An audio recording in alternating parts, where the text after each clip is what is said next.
الحمد لله رب العالمين والصلاة والسلام على أشرف الأنبياء والمرسلين وعلى آله وصحبه ومن استنى بسنته إلى يوم الدين ثم أما بعد. First of all, I'd like to apologize for my lateness. I was on my way here and I realized in packing the children I forgot the laptop, so I had to go back and get it. Because I didn't want to miss out on anything that I've put in my notes at least, that I intended to share with all of you, inshallah ta'ala. First and foremost, I'd like to share with you that what I'm presenting here are my own thoughts and they're not necessarily absolute in any way.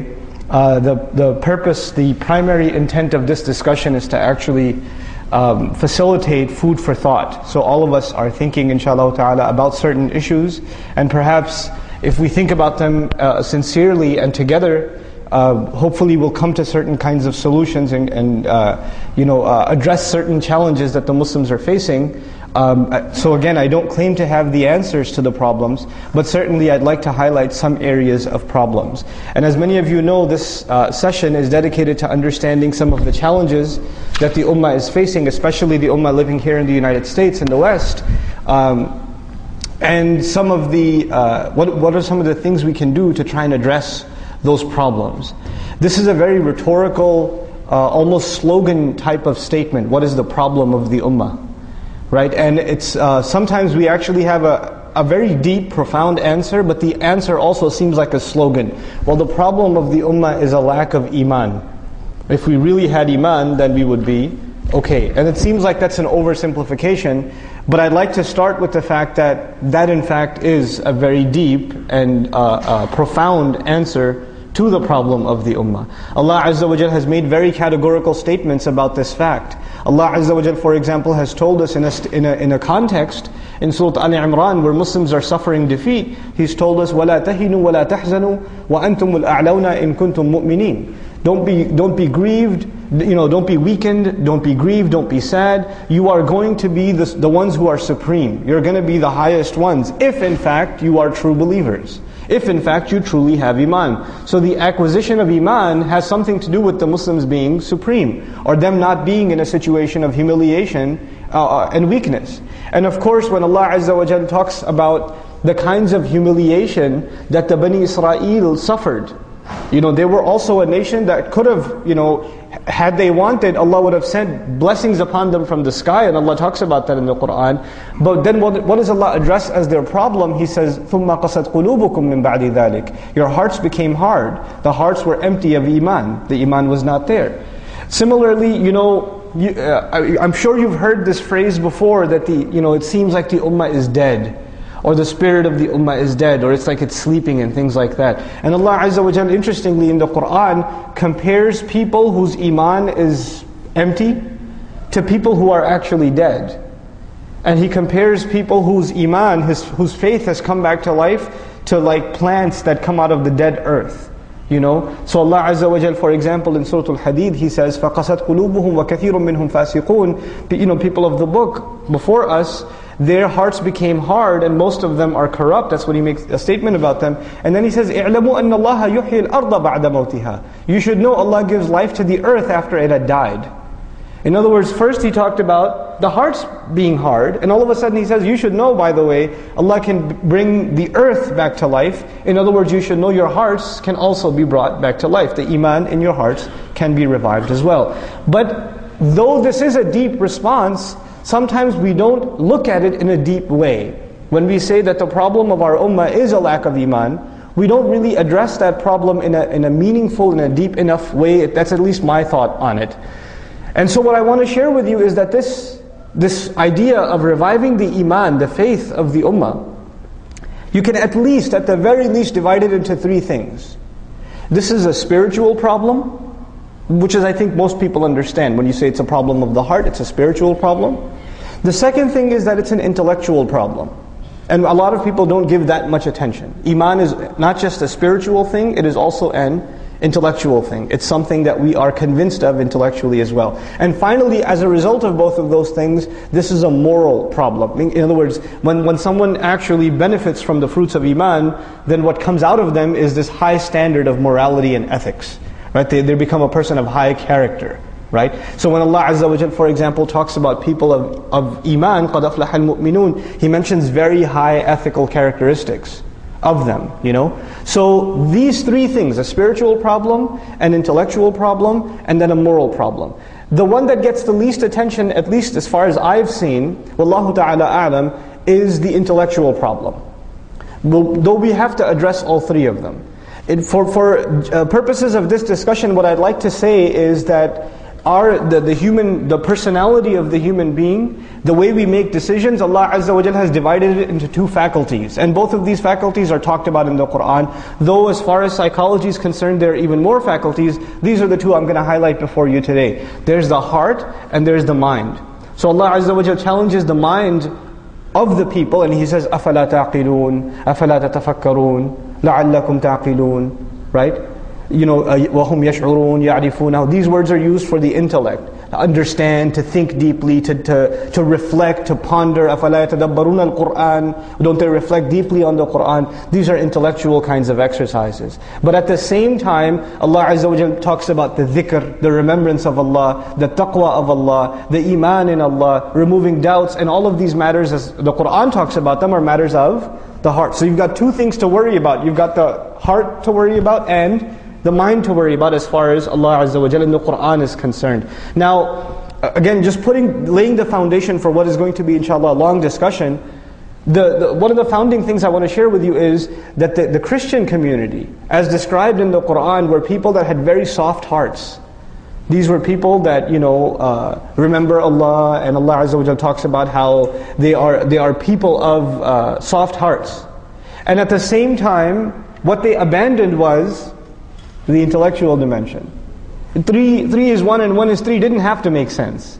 Why? Because their spirituality was so important, they kind of denied the idea of having to think about their faith. So even to this day, you can have the smartest, very intelligent Christians who believe in the Trinity, very intelligent. They can have PhDs in sciences and things like that. But when you talk to them about the Trinity, or you talk to them about Jesus, His blood saving you from all sins and things like that, which makes absolutely no sense from a logical point of view, they'll just say it's the mystery of faith. In other words, when it comes to certain things, they want to shut their mind off. The exact opposite extreme Allah describes was the Bani Israel. Their hearts became hard, but their minds are very sharp. So they're very intelligent people. When they saw the Messenger of Allah sallallahu alaihi wasallam, they immediately recognized him. This is the one being described in our books. All of the signs that we have studied in our books point to the fact that this is the Messenger of Allah. Now that takes a very intelligent person to figure out.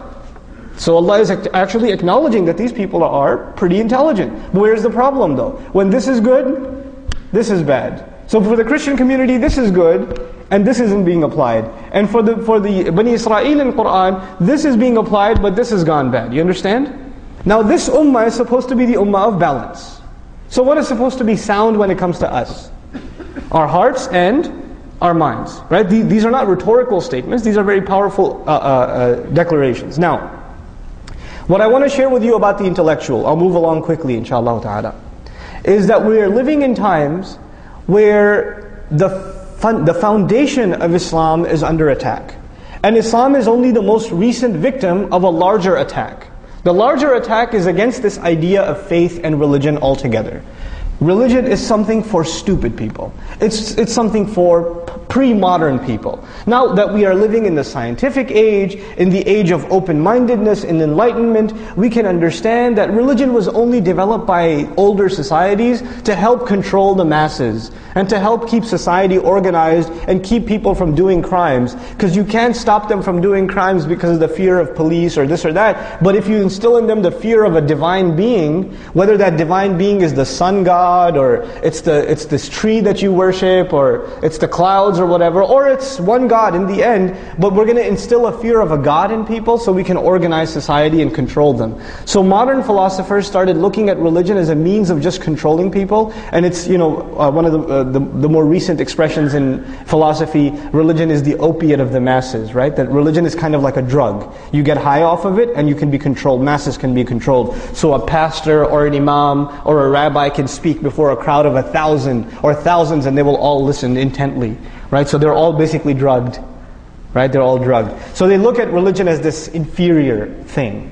Now, of course, because Islam is the most recent victim, because they've been bashing Christianity far before Islam. If you're worried that they don't bash Christianity, think again. Christianity has been under attack, intellectual attack, for well over a couple of centuries now. Right? Its foundations have been crushed. It's an object of ridicule. But now it's Islam's turn. So what I'm trying to get at is the foundations of Islam. The fact that we believe Muhammad sallallahu alaihi wasallam is a messenger. The fact that we believe in one God, one ilah. These fundamentals are being questioned. Why do you believe in God anyway? What makes you think He's a messenger? Oh, your book is full of contradictions. Look at this that you said. What about this hadith? What about that? What about the other? And on top of this, what's happening is, if you didn't already know this, Islam has been studied in the West for the last 300 to 400 years. They've been studying Islam. And they've been studying Islam not for the purpose of understanding it, but for the purpose of, it originally started in the Catholic Church, where the studies began in order to become better pastors or better ministers of Christianity when they go to the Muslim world and they preach to the Africans and the Asians and Muslims that are in certain parts of Europe. We should know their book so we can show them how flawed it is, so we can call them to Christianity. So this was actually even started about 400 years ago. If you look at the Encyclopedia of Christian Studies, from like 350, 400 years ago, you'll find entries about Muslims. And the thing they'll say about Muslims is, when you talk to a Muslim, just tell them about these contradictions. They've already got those listed, But now it's evolved. Now you have people that are doing PhD studies on one hadith. This person will spend like 6 to 8 years studying one hadith with the entire chain of narration and every person who's mentioned in the chain and this is non-Muslim. This is a non-Muslim. And so why are they studying this? You have to understand why. When people accept a religion, they don't necessarily do the deepest amount of research to accept that religion. Most people accept a religion for moral reasons, spiritual reasons, and to their level of understanding, they're convinced, so they accept. But there is always a fear that enough people will accept a religion that it might become a dominant force in any society. That's a danger. To prevent it ever from becoming a dominant force, if it gets to a certain level, we should have our attacks against that religion ready, so when they get to that level, we can crush them. Not crush them with military might, not crush them with, propaganda. This is child's play. The kinds of propaganda you see in the media, that's child's play.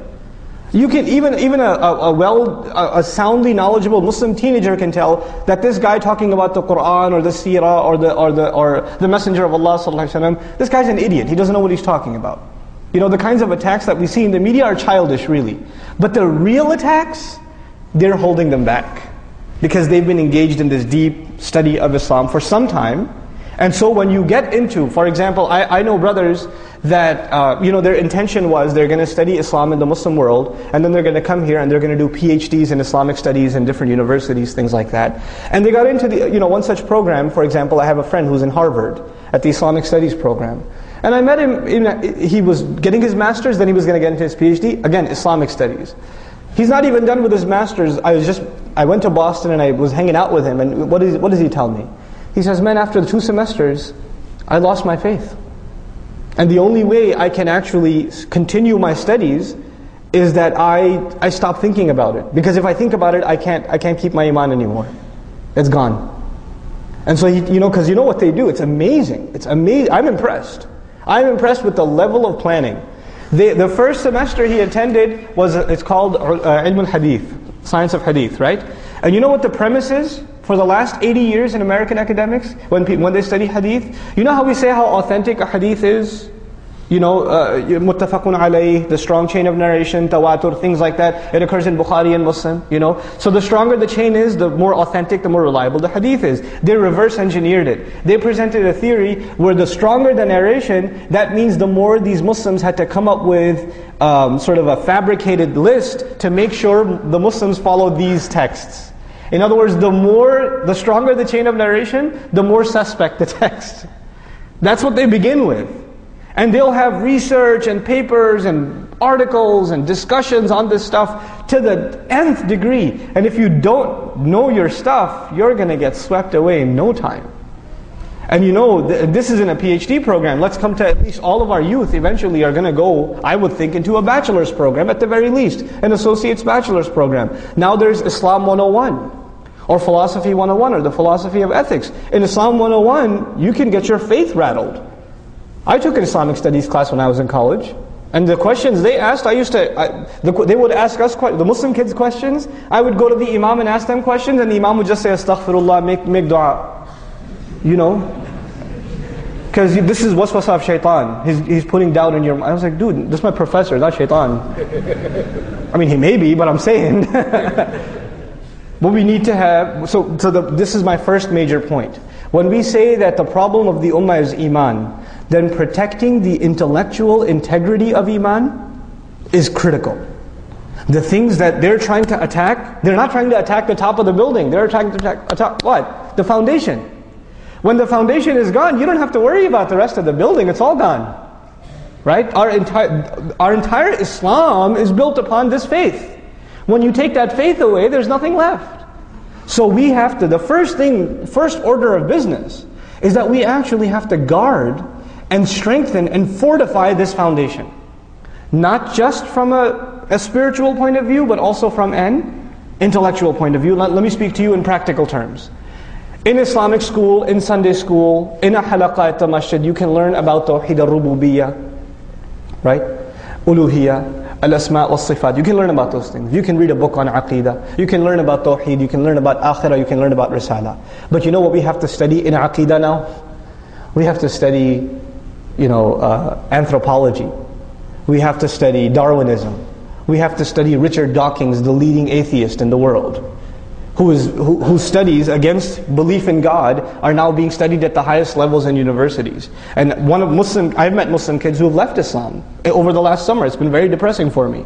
I've been traveling all over teaching Arabic studies, and I've met kids who memorized Quran and then left the deen. Why? Because they read Richard Dawkins. They read this philosopher who talks about how we say when human beings are born, they're born on the fitrah. In other words, we have iman in Allah as the default. The techies here know what default is, right? .php or whatever, right? So the default condition is belief in God. Richard Dawkins argues the default position is atheism. We are taught belief in God. So if you want to go back to the natural state, you'll go back to atheism, right? And I'm oversimplifying his arguments. They have swept the world by storm. When our kids go into a medical program, they are going to study evolution, aren't they? They're going to study it. Doesn't matter how long their beards or how many surahs they memorize, they're going to study evolution. And when they study it, and they're going to learn certain things that contradict what they know to be their faith, they're going to say, I just shouldn't think about it. So they develop a dual personality, right? And this duality is the signature personality of the Christian mind. For the Christian mind, even if my faith makes no sense, I'm still going to believe, right? It doesn't have to make sense. But this is not Islam. Islam has to make sense. أَدْعُوا إِلَى اللَّهِ عَلَى بَصِيرَةٍ. I call to Allah with eyes open, with insight. In other words, for us there's no such thing as blind faith. We're supposed to be convinced of this deen, so much so that Allah's Messenger ﷺ is commanded to tell people who don't believe, He's commanded, go ahead and bring your proofs against me. هَاتُوا بُرْهَانَكُمْ. Bring your proofs. So when they bring forward atheism and agnosticism, and when they bring forward anthropology, and they bring forward evolution, and things like that seem at the surface level to contradict our faith, they are doing what Allah told them to do. Allah told them to bring evidences against our deen. That's what Allah told them.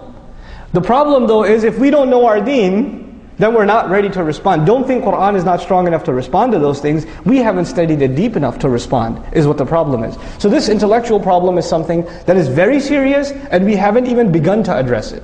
We haven't begun to address it. And so that's the first problem I want to bring to your attention. The second thing is, the life of a community is also tied directly to iman. We can't deny that. Allah made that, like I said, Allah already declared that for us in His book. But I want to tell you that there are 4 fundamentals, and you probably heard this tons and tons of times before, but I would think not in this regard, not in the way I'm about to present to you. There are 4 fundamentals that if we implemented them properly, and if we had a relationship with them properly, our communities would be rock solid. And again, I'm not even talking about higher things yet, I'm talking about fundamentals. What's the first fundamental? It is the Qur'an itself. The Qur'an. In other words, the Muslims have to have a sound, working relationship with the Qur'an. Not only are they reciting it, not only are they memorizing it, not only are they loving the recitation of it and loving to memorize it and loving to study it and learn its tajweed properly, they're also understanding it in a deep and meaningful way. And they're continually growing in their understanding of this book.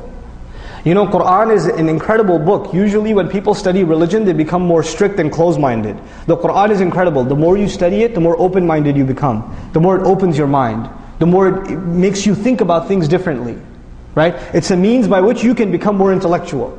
You can become, at the same time, more spiritual, and at the same time, more intellectual. No other book does this except Qur'an. There are books that will push spirituality down your throat, and there are books that will be entirely philosophical and intellectual. The Qur'an is incredibly spiritual and incredibly philosophical, not just philosophical, but really deep and intellectual at the same time. The first thing that has to happen for men, women, and children across the board in every Muslim community is a comprehensive Quranic education.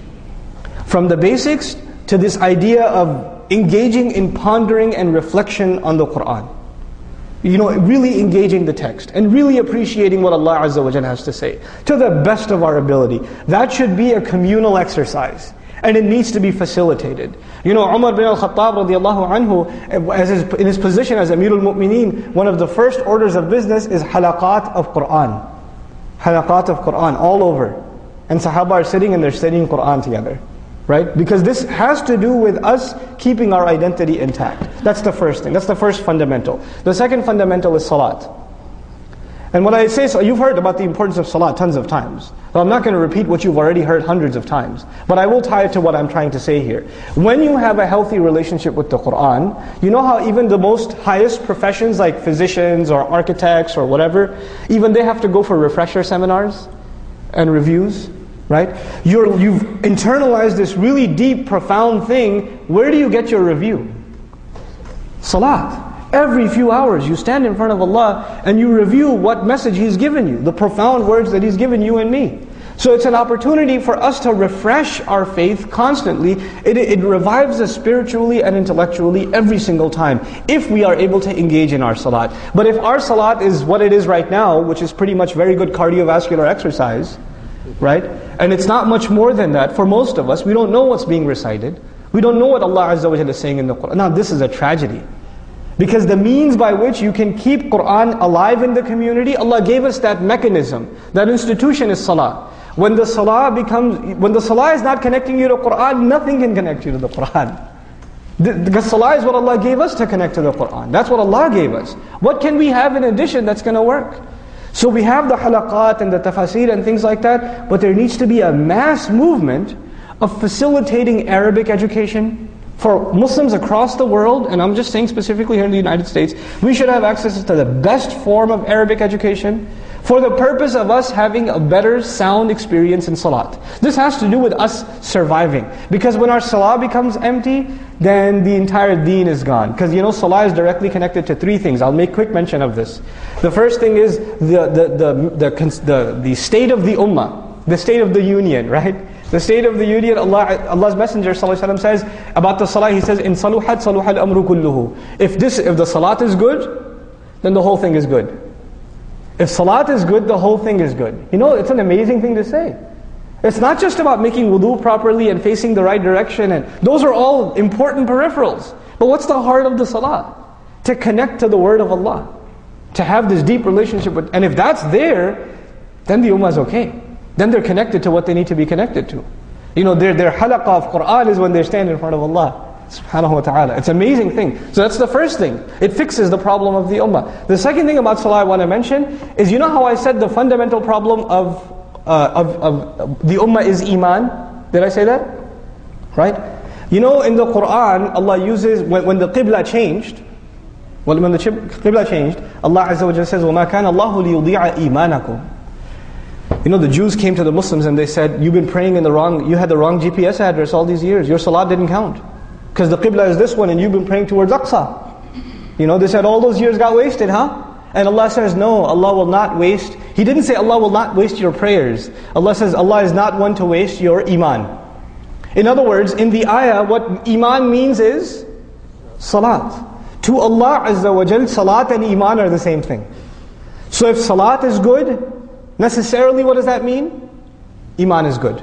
As far as Allah is concerned, if salat is good, iman is good. So that's the second thing. The third and final thing I want to tell you about this fundamental, which is salat, that as an institution that we need to protect and savor, is that Allah Azza wa Jal calls the entire Qur'an dhikr, multiple times. In huwa illa dhikrun, wa Qur'anun mubin, kalla innaha tadhkira, wa dhakkir bil Qur'an, right? So Allah Azza wa Jal, over and over again Allah mentions that the Qur'an is reminder. But what does He say about salat? He says, وَأَقِمِ الصَّلَاةَ لِذِكْرِ. Establish salat so you can remember me. So the Qur'an is remembrance, and salat, Allah also calls that remembrance. In other words, the real way to remember Allah through the Qur'an is the salat. So salat is our second fundamental. We have to fix it. We have to understand what's being said. And I can't just say this philosophically to you, I have to mention some practical things too. Here's the one practical step, for instance. So the Imam reads Surah Al-Adiyat in Maghrib. Right? Even if he doesn't read the whole, one little bit of Adiyat in first rak'ah, a little bit in second rak'ah. It's a short salat. Immediately at the end of salat, you know what we recited today? We recited these ayat. And just a couple of things about those ayat. If we're not at the level of understanding Arabic yet, at least get something out of that salah. What did Allah say to us in this salah? What did Allah say to us in this surah? Something from it, even if a little bit, to give Muslims a taste of what they're missing. If we just had a taste of what we're missing, being motivated to learn this book and to educate ourselves and our families about this book would become easy. Because if you just have a taste of this treasure, you become addicted. It's very easy. You don't have to force someone to want to learn the Qur'an if you've really been able to give them a taste of it. Then the rest of it they can do on their own. So that's the second fundamental. The first fundamental was the Qur'an, the second the salat, the third, and probably critical and tied to both of these things, what's the biggest salat we have every week? Jumu'ah. Surah Al-Jumu'ah is the surah in which Allah talks about the mission of the Messenger sallallahu alaihi wasallam. Surah Al-Jumu'ah. And Surah Al-Jumu'ah is the convention of the Muslims every week. You don't have to make flyers. You don't have to pass out, you don't have to make Facebook events or send mass emails out. This Friday at 1:40 p.m. be there. You don't have to do that. And the people who come to Jumu'ah are people that you will never see at any Islamic conference or any Islamic program. They're not going to be listening to lectures or talks. They could be the farthest from the religion, but where are they necessarily every week? They're at Jumu'ah. No invitation necessary. Allah created this program, a weekly halaqah, that no matter how bad we get, we still attend it. Masses of us attend it. You know what this gives us? It gives us an opportunity that no other ummah has. We have, only the devout go to church on Sunday. Only the devout. But we have even the weakest of the Muslims coming to Jumu'ah on Friday. We have an opportunity to connect them to Allah's book. They've given us 20 minutes of their time. And if they're sleeping in that time, it's not their fault, it's our fault. We have to give them something that will keep them awake. But the Jumu'ah khutbah is, in my opinion, the biggest responsibility of a community. It's the biggest responsibility. It is the public service of a masjid. So that Jumu'ah is that which connects the people to the Qur'an. It gives them something to think about. It addresses their problems. It convinces them that the Qur'an actually has solutions for their life. It has something to do with them. It's not just something they just do because they were doing it since they were kids. It makes them think about life differently. So Jumu'ah, the critical and strategic importance of Jumu'ah, I make a point to say that because a lot of times our Jumu'ahs, and I don't mean to self-aggrandize, some of our khatibs are awesome. But then we have khatibs that are just, in my opinion, they are a violation of the rights of the community. The community deserves to hear productive things. And if they hear things that just don't have any benefit, or they have no head or no tail. They didn't produce something. Somebody they were in a bad mood and they needed to vent, and so they decided they're going to use the podium of the khutbah to vent. Right? That is a violation of the right of the community. So this is an amana that needs to be protected. And finally, this is the last thing in regards to the basic education of a community. If that is in place, it's going to be a sound community. The last piece of the puzzle, in my opinion, wallahu a'lam, is a study of the seerah. Is a study of the life of the Messenger sallallahu alaihi wasallam. Why do I say that? Is because the Muslim will not truly feel Islam until they can relate with and fall in love with the struggles and the missions of the Messenger of Allah sallallahu alaihi wasallam. Until they have a deep understanding of who this man was, how he lived, what he sacrificed, what he did for you and me. And until they're reminded of his struggle and have a sound knowledge of that struggle, they're not going to be able to identify with them. You know how a good, in most countries they have this a curriculum where they teach the history of that country. Like in America we have American history. You can imagine in Somalia they'll teach Somali history. In Pakistan they'll teach Pakistani history. In India they'll teach Indian history, right? So when you study history, the idea is in young people it will give them a sense of identity with that nation. They know its history, they know where they come from, they're tied to that legacy. What history gives us a sense of identity? It is the history, number one, first and foremost, of the life of Allah's Messenger, sallallahu alaihi wasallam. That is our identity. So a regular study of the Qur'an coupled with a powerful study of the seerah of the Messenger sallallahu alaihi wasallam are absolute essentials for a community. They are absolute essentials for a community. This is the first thing I want to share with you. The rest of it, inshallah ta'ala, I'll go rather quickly. I think I might need more than one session to finish my thoughts on this stuff. But I'll probably go another 30 minutes, I'm sorry. Okay. So, I talked about the four fundamentals, the Qur'an, Salah, Jum'ah, and Seerah, as part of an essential fundamental educational campaign. Then, as far as Quranic education is concerned, I want to present the idea that there are three levels of Quranic education, and all three levels are absolutely critical. The first level is translation. In other words, a good, sound translation. Not written translation. Those are plenty available. I'm saying spoken translation. Right? And not even studio recording, like conversational translation, making you feel like Qur'an is a conversation between you and Allah. That kind of translation will at least connect Muslims, make them familiar with Islam. Make them familiar with the Qur'an. That's the first level. The second level is dars of the Qur'an. Meaning, you know how we do it in the evenings with Surah Al-Baqarah? A couple of lessons from every ayah. Not too deep. Not too much study, but just a few things about what the ayah says. A few lessons from it. So in other words, the Muslims are trying to engage with the text a little more than just translation. That's the second level. That needs to be there as well. It needs to be in place. And then there's the third level, which is a thorough, deep study of the ayat. And even if it takes you a lifetime to go through the Qur'an once in that way, that's okay. The point isn't to finish the Qur'an. The point is whatever you study it deeply. Effectively. Even if you spend a year on an ayah or a surah, that's okay. Study as many tafasir as you can, and study every single word in the ayah, and what has been said, and the reflections of other scholars about the ayah, but spend on it. Because Allah Azza wa Jal mentions in the Qur'an, He says, أَفَلَا يَتَدَبَّرُونَ الْقُرْآنَ أَمْ عَلَى قُلُوبٍ أَقْفَالُهَا. Don't they reflect deeply on the Qur'an, or the heart's locked up? In other words, this deep reflection on the Qur'an is a means to unlock hearts. It's a means to do that. So these are three levels of Quranic education that we need to develop. Now I'm going to go on to other things. The imaniyat was the first thing. But then now I want to talk to you about what we need to be funding. There are certain issues in the ummah, living issues in the ummah today that are unresolved. They're unresolved. There are issues, for example, I'm not scared of controversy, so I'll come out and say it. What is jihad fi sabilillah? What does wala and bara mean? Our idea of the allegiance and separation. Muslims living in non-Muslim societies. What is our status? Where do our allegiances stand? These are not just things we should be asking ourselves. These are things non-Muslims are asking us now. Right? The non-Muslims are telling us, you hate us because we're kuffar and you're trying to take over our country, and the only reason you're saying is Islam is peace is because you have your covert agenda. And eventually you guys want to wage jihad against us. So all these mosques you're building are actually jihad training centers. They're saying these things to us, right? But actually we Muslims, let's be honest, if you ask 10 people in a row after Jum'ah, what is jihad fi sabilillah? You're going to get one answer? You're going to get 10 different answers. We ourselves are not in any kind of unanimity on what this subject is. How it applies, how it doesn't apply. When is it being used properly, when is it being misused? We have no idea. And on top of that, it's even more dangerous. There are certain elements in the ummah that are very militant. And they're very angry at the situation of the Muslims. So they write blogs and articles and papers about how we need to fight the enemy and this and that. And they'll praise ridiculous acts like the underwear bomber. They'll say that guy's a mujahid fi sabilillah or whatever, right?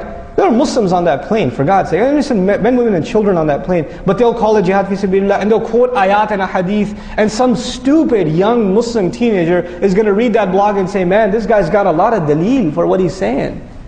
Look at all the hadith and ayat he quoted. He must know what he's talking about. After all these ayat, they lead to one conclusion. Right? And when you say, well, what about this paper? What about all these evidences he's got? You take them to your local community and say, we condemn these acts. We have nothing to do with them. In other words, on the one hand, you have someone who's giving you all this evidence. On the other hand, there's someone who's saying, we are against it, but they don't give you any proof, evidence, scholarly discussion, nothing. One of the necessary needs of the ummah today is a scholarly, thorough understanding of controversial subjects.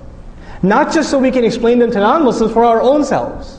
For our own understanding, honest, deep, scholarly research. We can't expect it to happen, we need to fund that research. We need to identify the top scholars in a particular field and say, listen, your job for 6 months, produce a paper, then give a lecture, and then give us a series of khutbahs that we can give in our community so the Muslims understand this subject properly. And it's not just one subject like jihad fi sabilillah. It is multiple subjects. The education for Muslim women, the issue of where do we draw the line for separation, things like that. The issues that are dividing us, issues that are eating away at the fabric of our communities. To have proper scholarly, deep research and actually have think tanks of scholars from different schools of thought coming to unanimous conclusions and saying this will benefit the ummah. Across the board, this is what we need to be doing. Our scholars have the credentials, but they haven't been given the direction. They have not been pushed. Our scholars will go and study for years, and they've studied amazing things. And yet, after all that knowledge where they are now able to do amazing research, what do? No, teach my children how to read Alif Ba at the masjid. Which is important, but man, the guy studied 10 years. He's a PhD. It's like saying you did a PhD in mathematics, and now your job is to teach, 1, 2, and 3, how to write the numbers 1, 2, and 3 in preschool. We have these resources, we need to put them to work. I'm not a scholar, but I tell you, I can claim to you that our scholars are not being utilized. They are not being utilized. And so the things they're being utilized for, to me, actually are pathetic things. And we need to, first of all, we need to make use of what their training is for, and we need to expect more from them, so inshallah ta'ala, they give us what we need from them. It's a mutual relationship. We don't take, it's not, the scholars have said. It's not like that. Just tell us what to think about this. Give us answers for this, this, and this. Profound research. And then the tradition of the ummah is when the scholar presents something, the people can ask, where did you get this from? How do we understand this? What about this? What about that? There's a questioning back and forth so we get to a more refined understanding. This is the role of the scholar. So we have to bring our scholarship back in that sense. And we as a people have to demand it from them. As communities we have to demand it from them. So this is the second thing. Beyond the study of Iman. Again, I'll go maybe 15 more minutes inshallah. Okay.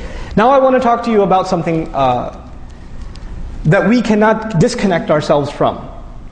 The struggle of Islam, of course, is a timeless struggle. But at the same time, we are living in 2010. And we are living in a context where the Muslims have gone through quite a bit of change in the last 100 years. The last 100, 150 years have been a very transformational time for the ummah. We cannot separate ourselves from our history. How we think, how we understand Islam, where we are today, is a product of a lot of events that have taken place. And if we don't understand those events, and what got us here, then we're not going to be able to understand how to move forward. So very briefly, I'll just mention one thing. Islamic movements over the last 100 to 150 years. In 1924, the last remnant of what was an Islamic state falls. This is the Ottoman Empire, of course, right? The Uthmani state. It collapses in 1924. Since then, you have the birth of several movements all over the world, India, the Africas, in the Arab world, that are trying to revive Islam. They're trying to bring Islam back. Right? And writers talked about how there need to be movements and groups that need to bring back, and this rhetoric started of developing an Islamic state. So pretty much every major movement in the last 100, 150 years talked about the revival of Khilafah, bringing Khilafah back, and quoting all the hadith that talk about the Khilafah, and looking at the seerah and saying, look, this is what the Messenger did, sallallahu alaihi wasallam, this is what we need to do. In other words, tying their struggle directly to the seerah of the Messenger sallallahu alaihi wasallam. Now, in one sense, that's very good, in the sense that we need to tie our struggle always to the struggle of the Messenger alaihi salatu wasalam. But in one sense, this is oversimplification. When we take lessons from the seerah, we cannot ignore the time, the place, and the changes that have taken place. So you cannot copy-paste lessons, you have to apply them very carefully. This requires a lot of detailed understanding of the time and place in which you live. And so I want to present to you something that actually one of my very dear teachers and colleagues, and to me actually an intellectual role model, who's a member of this community, Brother Bashir Ansari, wrote in Al Jazeera. He wrote an article in Al Jazeera, Al-Islamiyun bayna dawla wa la dawla. I thought it was fantastic, really. I studied it with him when I took it with me to Detroit, and I thought it was just absolutely stunning, this article. And I hope to actually get it translated and make it available to you guys. And the subject of the article was Islamists, meaning Islamic movements, caught between having a state and not having a state. Right, this idea of statehood. In other words, two things became equation. Establishment of deen equals establishment of a state. This idea was made common. If you want to establish the deen, you have to have a government. You have to have a state. I don't mean New Jersey, I mean like a government state, okay? As in statehood. So, this idea is actually what he questions. And he says, what are the roots of this idea and what are the problems with this idea? First of all, most of the movements that called for a state have had no experience or idea or know-how how to run a state. What does it take to run a government? Sanitation, police, roadmaps, taxation, right? Huge bureaucracy. I mean, if you work in a big company with 500 employees plus, governments are the biggest kinds of organizations in existence. They're the most colossal organization with the most number of employees. It is a massive, massive bureaucracy. So you have a movement that says, we should have an Islamic state, we should have this and that and the other. But they don't have even close to the roadmap to what it takes to build a complex state. You cannot compare that to the life in Medina. Medina was simple, easy. These people didn't need governments and a water department and a taxation department and a municipality, and they didn't need these things. They just had simple hut homes, and they were living in tribal lives. Now they're a little bit more organized. It's a very preliminary form of a state that the Messenger established, sallallahu alaihi wasallam. For that society was very advanced, but compared to what we have now, it's very simple. So to say we're just going to go establish, say if you give these movements, let's say, you know what, we're ready to give you the state. Here, take Pakistan, take it. You can have it. What are they going to do? How are they going to run it? Do they have the credentials to actually budget, to finance a budget, to engage in policing and things like that? They don't have the wherewithal. These are things that require a high degree of expertise. And by the way, let me tell you something else that he mentioned in the article that to me was mind-blowing. A movement, when Muslims are trying to say Muslims need to wake up and we need to stand up and we need to establish the deen, these are the kinds of things I can give in a khutbah and people might say, Takbir! Right? Everybody's going to, yeah! Iqamatul deen! But, so movements can fire people up. They can invigorate people. They can inspire people. People can read the works of people like Maududi rahimahullah or Sayyid Qutb rahimahullah and to this day be moved. Right? And be like, or Maulana Ilyas rahimahullah. These people, they can read them and say, wow, that's amazing stuff. But tell me which country in the world today looks at its government and say, they're so awesome. I love those guys in government. You know what comes with being in government? What naturally comes with being in government? Being hated. You can't avoid it. People have a natural tendency to not be inspired, especially not be inspired by their government. And some places in the world, these groups figured it out. I'll give you an example, not because I condone them, because we need to understand the political science of this. You have a group like Hezbollah. Now there's efforts made in Lebanon to enter them into politics, right? They want to bring them into the political realm. But the leadership of Hezbollah says, no thanks, we don't want government. You know why? Because when they're outside of government, a lot of people love them. But if they enter government, what's going to happen? They're going to lose their credit. Oh, they're corrupt like all these other government politicians. You see what I'm saying? So they understand that they're more powerful outside government than they even are inside government. Now let's not just take an Arab example, let's take an American example. How much does government affect your life? On a day-to-day basis. Okay, I know you pay taxes every year. I understand that. But other than that, on a daily basis, what influence does government have on your life? The major things that are in this country, for example, the way you think about fashion, the way you think about what's success and failure, your mentality, it doesn't come from the government. It all comes from the private sector. It comes from the entertainment industry and the academia and the major corporations that are selling products to us and driving the advertising and even the medical research and all the research universities funded by private organizations. In other words, the vast majority of things that influence you on a day-to-day basis don't come from government. Where do they come from? Well, what I like to call the private sector. They come from the private sector. If Muslims understood that, you know what we would be worried about? If you really want to take over society, you know what you should be taking over? The private sector. Open field. The Muslims haven't even begun to touch how many Muslims in media. More powerful than government today is what? The media can change the course of elections. The media can get a president impeached. The media can do crazy things. The media can say things like horrible, terrible things like Obama's Muslim, right? And get away with it. Media is powerful. Academia, universities shape the minds of the pillars of this society. How many Muslims in academia? How many Muslim sociologists, anthropologists, political scientists, historians? We're not present. We came to this country and we thought success is doctor, engineer. Okay, fine, you couldn't do doctor, engineer, programmer, right? IT, right? Or okay, if none of those worked out, gas station, right? This was success for us.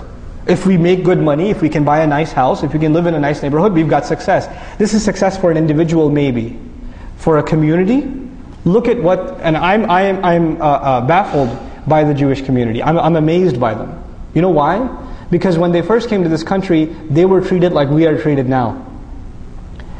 And you know what they got themselves? You could say, oh, they're riba people, whatever. But you know what they really got themselves into? Not just financial institutions, entertainment, literature, academics, virtually any major university in the country. A significant proportion of the faculty is Jewish. That's a norm. It's normal, you know. So they became the deep fabric of this country. So it's so much so that they're untouchable. Muslims didn't. We became skilled labor. That's all we are. Even if you're a doctor, even if you're an engineer, in the end, you're just a highly skilled worker. You're not someone who influences minds or causes ripples in society. You're not. You know, you're just a better consumer. So you buy a more expensive car. So I guess you're adding to the economy a little bit, but you're not a mover and shaker. You're not an influencer of minds. You understand? So Muslims, we have to understand, to penetrate this society, we need to enter the private sector. To enter the private sector, we need to be in major positions in universities all over this country. We need to be actually funding. You know, Islamic Studies program at the University of Chicago is funded by a Jewish group. What do you think that what kind of research they're going to produce?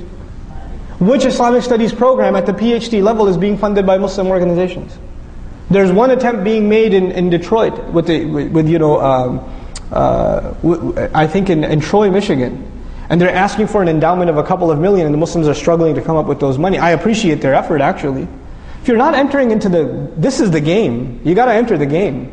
You know, the messenger challenges the poets. The poets of our time are the academics. You got to enter the game. You know, we're not even in it. We're bubbled by ourselves. So this is a very big thing that we need to enter. We need to have our Muslim youth that are creative go into media studies, go into film production. This is the language of this is the poetry of our time. You know, the thing that moved the masses in the time of the messenger was poetry. What moves us today is YouTube. Right? We need people that are actually qualified in film production, sociologists, not just psychologists, but even like historians, Muslim historians. We need them. We don't have them. These are things that become the fabric of a society. And the other thing we need is huge, massive Walmart-sized businesses. Not just run by individuals, but they're these massive organizations that are funding entire projects. So for example, I'll give you a secular example like the Bill and Melinda Gates Foundation from Microsoft, right? They give so many endowments to schools across the country and help out and things like that. Muslims need to have institutions like that. That don't just help Muslim institutions, they help America in general. They help America at large. Why should we do this? Because then we become a fabric of this society. They can't talk about us like they do now. They talk about us now as though we're like these wild dogs let loose in the society. Literally, that's how we're talked about in the media. We're not given human dignity when we're talked about. That's not where we stand. Why not? Because we isolated ourselves. We did that to ourselves. I'll move along quickly, inshallah ta'ala. This is the last thing I'll share with you for today. Probably we'll have another session to finish this discussion. And just to, again, I know there's a lot of different things I talked about here, but again, I just want food for thought. I want us to just think about these things. And inshallah ta'ala, hopefully the purpose of a community is some people are good at some things, others are good at other things. We manage our resources and people get involved in projects that are trying to build one part of the solution, others another part of the solution. And it's all syncing and coming together cohesively. That's what we need, that's the point we need to get. How many human resource managers in our audience today? Any HR managers? Not one? We should have human resource managers. Because one thing we need at the level of Muslim community is human resource management. This is what the scholars need to be doing. This is what the reverts who've come to Islam, this is the training they need so they become awesome da'is. This is what our kids that have finished hifz need to be doing. This is what the mothers of the community need to be doing. Allocating projects to different groups and helping them build this community from the ground up. So here's the last thing I want to share with you for today, and we'll have a little bit of a QA session. I want to talk to you about something I heard at the ISNA convention that struck a chord with me. And I thought it was very powerful. It was presented by Professor Ingrid Mattson. And she talked about the difference between a cult and a community. So this is the last thing I'm sharing with you. The difference between a cult and a community. A community is a place where everybody's welcome. And diversity is appreciated. The fact that you are different is a good thing. Because it adds to the texture and the depth and the richness of the community. A cult, however, demands that everybody be exactly the same. They should talk the same, they should dress the same, they should look the same, they should act the same. It's like this uniform thing. That's a cult. Now, in a community, when somebody makes a mistake, Muslims, we make mistakes. Somebody falls into sin. Somebody veers off the path. What a community does is it nurtures them and says, look, we all make mistakes, let me help you. And they can bring you back. And they can support you until you're back on your feet again. In other words, the community travels together, and when somebody trips and falls, there are others who can pick you up and take you along. In a cult, when somebody makes a mistake, they're kicked out. There's no tolerance. You got out of line, you're done. You're finished. In a community, you have this idea that when you want to engage and help people understand themselves better by open conversation. You want to be able to ask questions without being afraid of criticism. So for example, one of you has the right to ask me a question that other people might look at them, how could you ask that question? How dare you say that? No, actually you can ask a question, you shouldn't be afraid to ask questions and to get clarifications, because a community supports the idea of open communication. There should be nothing is taboo. We should be able to ask whatever we want to ask without being afraid of being judged, right? In a cult, you're not allowed to ask questions. If you ask certain questions, how dare you? You should be ashamed of yourself. Why don't you become like everybody else, a robot? Right? So this idea of keeping uniformity. And finally, in a community, you have the urge to want to not only understand ourselves, but to understand our neighbors. So we'll go over to the church, we'll go over to the fire station, we'll go over to our neighbors and invite them over to us. And we'll say, tell us about your faith, we'll tell you about ours. وَتَعَاوَنُوا عَلَى الْبِرِّ وَالتَّقْوَى. Cooperate with each other in good things and in taqwa. You can do that. You can even agree to certain things with them. So now, a community would like to reach out and to be known and to identify itself as someone who can serve others. A cult, however, hates outside communication. They want to be isolated, cut off from everybody else. And what the cult does to their members, it tells them, don't listen to anybody else, because they'll mess you up. The only way you'll stay safe is if you listen to us. We've got the right Islam. Everybody else is deviant and out, they'll put waswasa and mess up your aqidah and this and that. So don't listen to this speaker, don't go to that convention, don't go to that masjid, don't go here, don't go there, don't go there, don't go there, because it'll all be, you'll get lost. We're trying to keep you safe. Right? So the cult tries to keep its members bubbled and outside the rest. And actually I said finally, but this is the most important one, so finally. A community, one of its fundamental functions is to help the family become stronger. So in a community, it trains you to become a better father, a better husband, a better wife, a better son, a better daughter, a better neighbor. It makes you develop better relationships. Right? That's what a community does. You know what a cult does? It cuts you off from your family. You have conflicts in the house. You have disagreements and arguments. You have the home turns into a battlefield. Why? Because you're trying to turn your family doesn't agree with your cult, so the family became the enemy. And the cult will even come and say your family is a fitna. You should, they're dunya. We're calling you to deen, so leave your family. This is a cult. And the reason I make this distinction is a lot of masjids in this country are cults.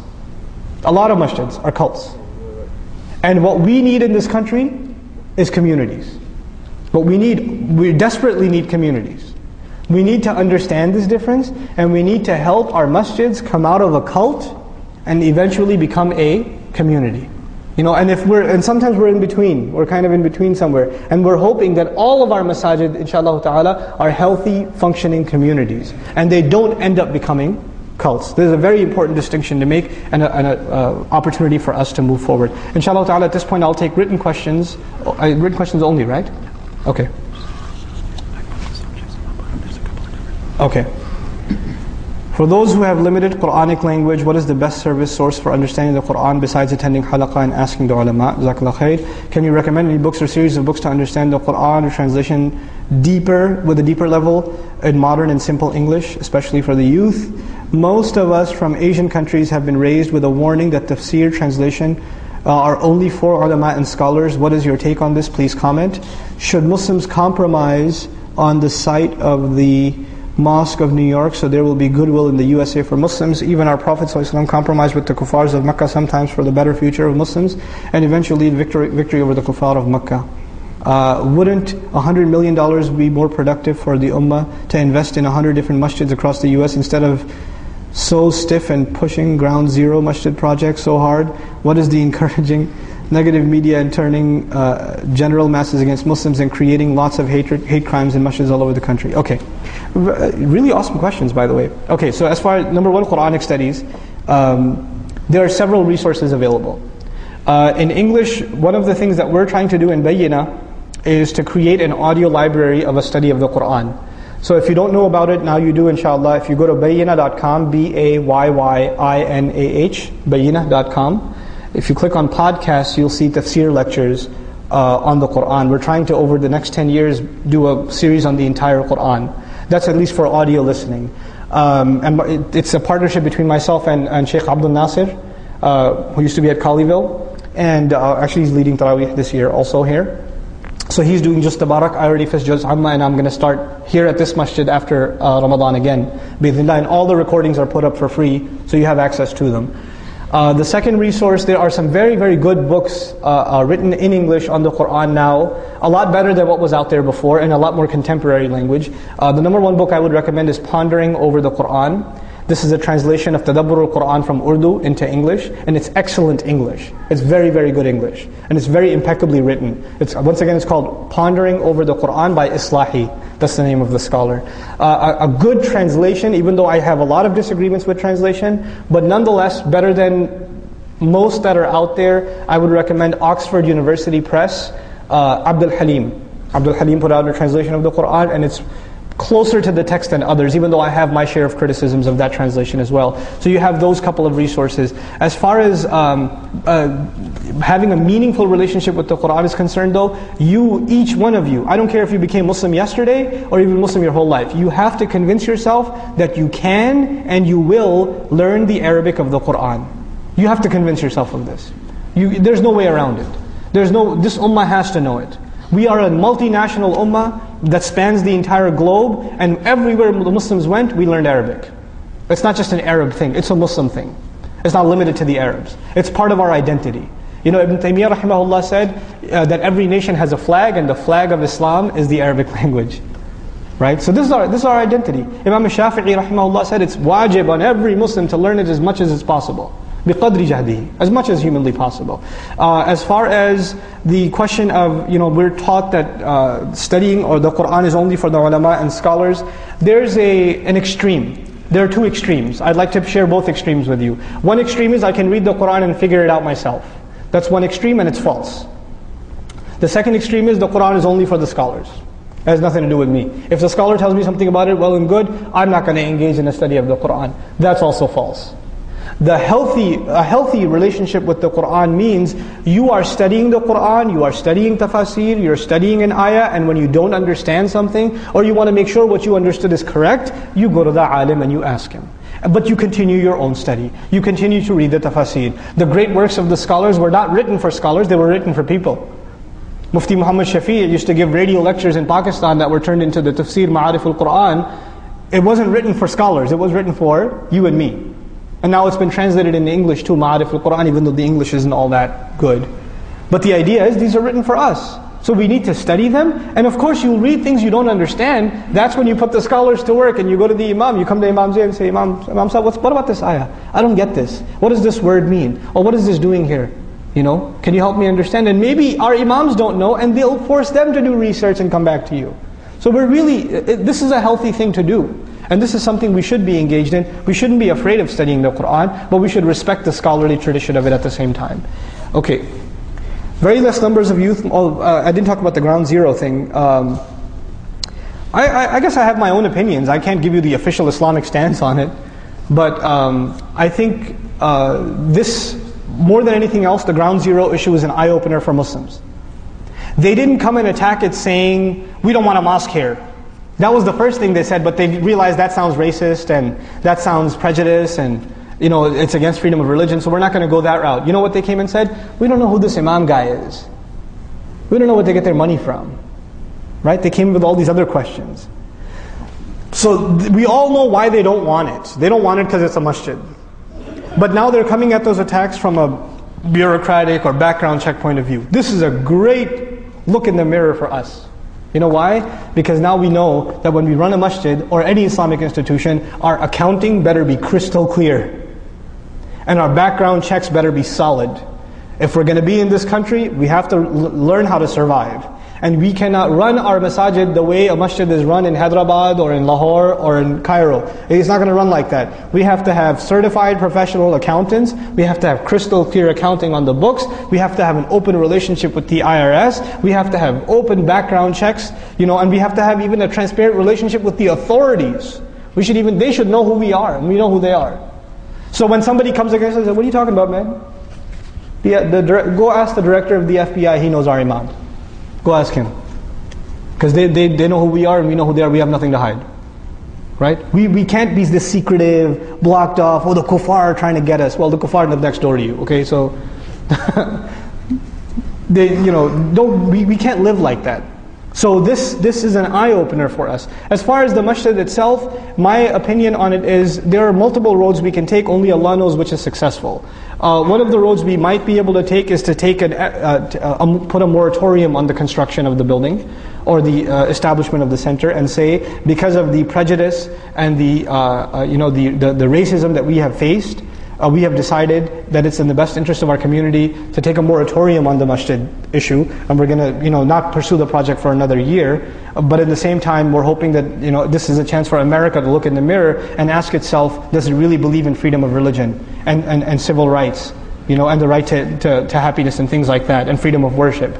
So what that would do is it would actually create a discussion of shame on us within half-witted or at least somewhat intellectual Americans, right? It would create that discussion, and it's good for us to create that discussion.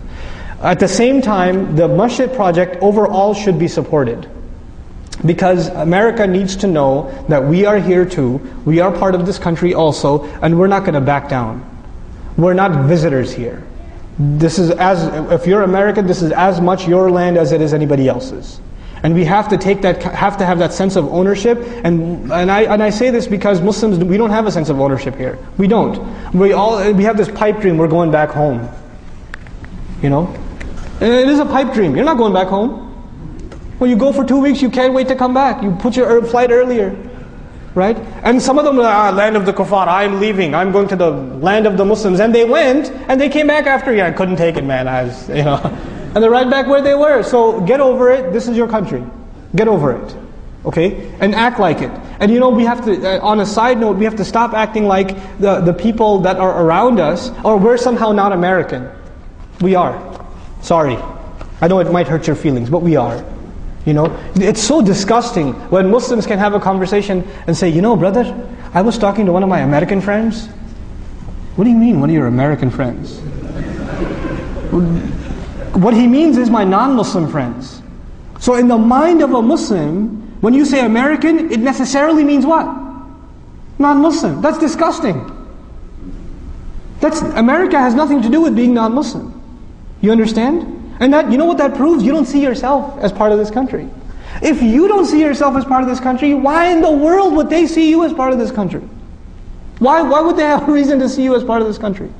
So we have to change how we think. If we're going to build these institutions and communities, this is not a tourist visit for the ummah. We're here to stay. These masajid, inshaAllah ta'ala, will be here for centuries to come. This is only the beginning of our foundation. So we have to get that mentality out of our head. This is our country. These are our issues. We're not outsiders anymore. Now, very less number of youth might be opting for Islamic studies. We are losing large numbers in form of marriages outside Islam by youth. How can we control this? We can't control it.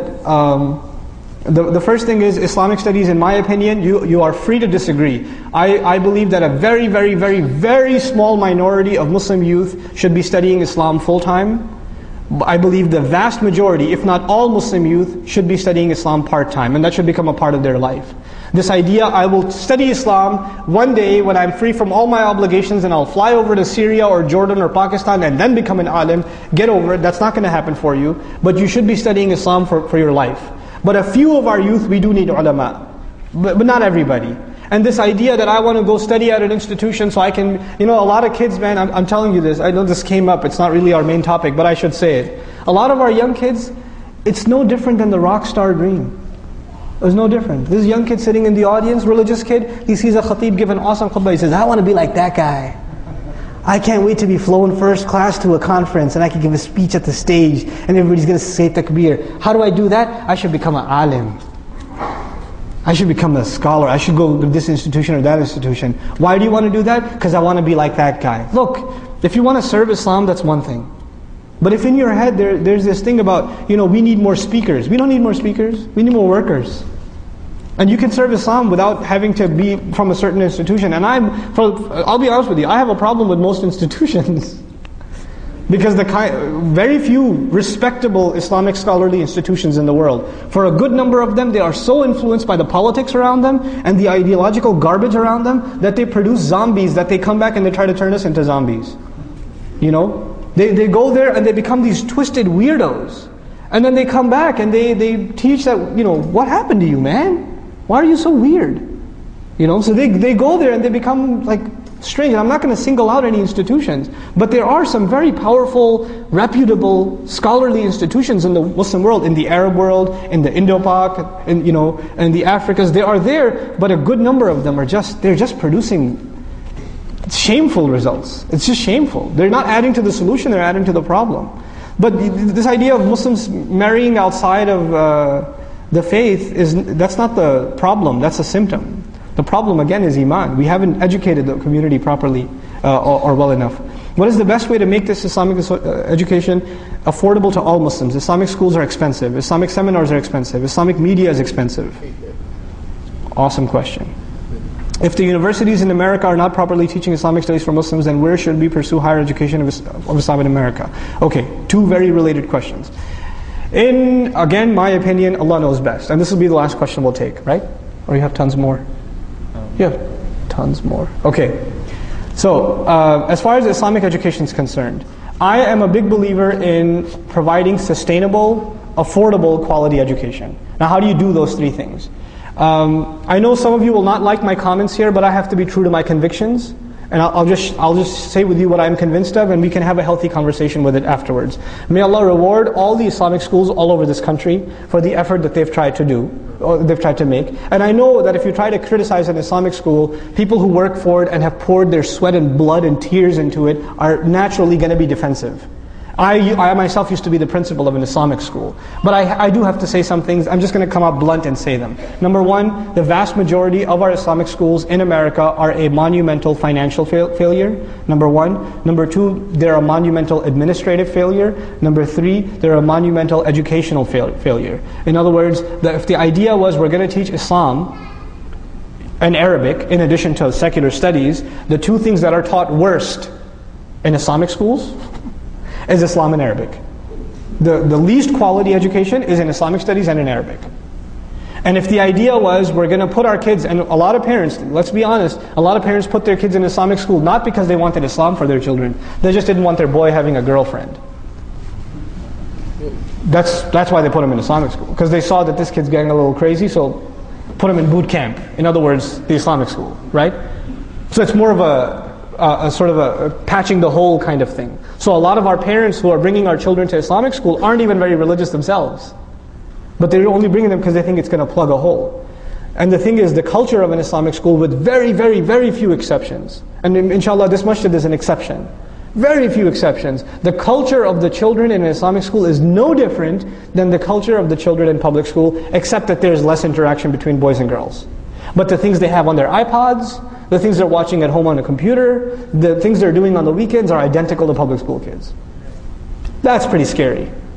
And then on top of this is again my opinion, you do not have to agree with this. But this is my sentiment. The vast majority of the funds of a community, in a lot of places in America, go to the Islamic school. The masjid's built, and the majority of the funds are for the school. Yet the minority of the community, the small minority of the community, is sending their children to Islamic school. So the majority of the funds are serving a minority of the population, right? Now the thing is, I don't say stop that, but I do say that the majority of the population also has children, and they're also entitled to funds. It's just a matter to me, it's a matter of social justice. Right? It's a matter of social justice. So what do I suggest? What I believe is we need to have two things, and this will be my next week, I'll do it again. Is that okay? Can I do it again? Okay, next Sunday again. But this is what I'll talk to you guys about next week. After school programs, where our children get help with their homework, they get sports time, and they get some Islamic studies. For all the children of the community, the ones that go to public school, the ones that are homeschooled, all of them. 3 hours, 3 or 4 days a week, they're here, they're getting good company, they're getting sports, they're getting better at their academics in school, they're getting Salat al-Asr in the masjid, they're getting some Qur'an exposure, their reading becomes solid, they start getting into halaqat of tafsir and other things, they're maturing as Muslims, they're developing friends that are Muslims around them, so they're building this culture of affinity with the masjid, and friendship around the masjid, and they're developing affinity for a role model that is Muslim. Very affordable, very sustainable, and inshallah ta'ala very powerful, that if we can do this. And we have the resources, it doesn't take money, you don't have to raise funds to do this. It's very easy to put together. That's the first. The second I spoke about last night at Plano Masjid is revolutionizing Sunday schools. But we'll talk about that another time, inshallah ta'ala. But these are two things we can do. The other thing is, we're in the age of podcasts and digital media, so a lot of Islamic education can actually be recorded education. You know, the great number of Muslims in Egypt studied the tafsir of Qur'an listening to, Khawatir al-Sha'arawi rahimahullah. Why? Because they were broadcast on the radio or recorded tapes and things like that. It's okay, you can listen to these things and learn a lot too. For most of the time when you're sitting in a seminar, you're listening anyway. So we need to make free recordings available. And it's easy for us to do that with iTunes and podcasts and things like that. So that needs to be a culture within the Muslims. The other thing is, I am actually a big fan of, I'm condoning, even though I think I have ideological differences here and there, but overall I think the fact that Zaytuna College is in existence is a great success for Muslims. That the fact that we actually have an accredited college of our own, and inshallah many more to come. But we need to build our own institutions of higher learning. And if we can't get there, then the next best thing, we need to fund institutions of higher learning in existing colleges. So we have the Department of Islamic Studies run by the Muslims, funded by the Muslims. We need to be doing that. So we create opportunities for our youth to study Islam at high levels in this country. If we don't build educational institutions, we have no future in this country. It's not going to happen. There's like less working Muslims going on right now to need the audio if we want to continue. Do you want to continue that? No, we don't have to, too many people. This is what we'll do, inshallah. So I got through half of my presentation, inshallah. The other things that I wanted to talk about, I'll just give you a synopsis of it. The next two things I'm going to talk about is a business plan for masajid. How do we create a sustainable business model for masjid so they can sustain themselves? An intelligent distribution of human resources, social sciences and Islamic studies, which is a very important topic. How we need Muslims, therapists, social workers, marriage counselors, things like that. That needs to be an industry in and of itself because our homes are broken and we need people to talk to.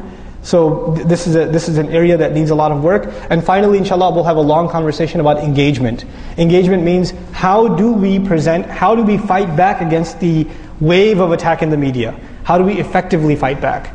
How do we engage so that our neighbors, for 5 square miles, everybody knows what this masjid stands for, and they respect it? How do we do that? That's engagement, inshallah ta'ala. So that we'll have that conversation, bi'idhnillah ta'ala, next time. I pray that this obscure collection of thoughts was of some benefit to you. And I pray that we as Muslims are able to think seriously about our own future and about moving our communities forward. And I pray that Allah Azza wa Jal give all of the efforts that are being made by the Muslims, He gives them strength, He gives them, He fortifies them. I hope none of you take my comments incorrectly. I love Islamic schools, I do. But I don't think they're enough. I really don't think they're enough. And we have to be critical of our own efforts. If we're not critical of our own efforts, nobody's going to be. And we're not critical of them in order to bash them. We're critical of them so we learn or constructively, so we make them better and they make us better. Because that's what the institutions are there for. We're there to make them better and they're there to make us better. So we improve our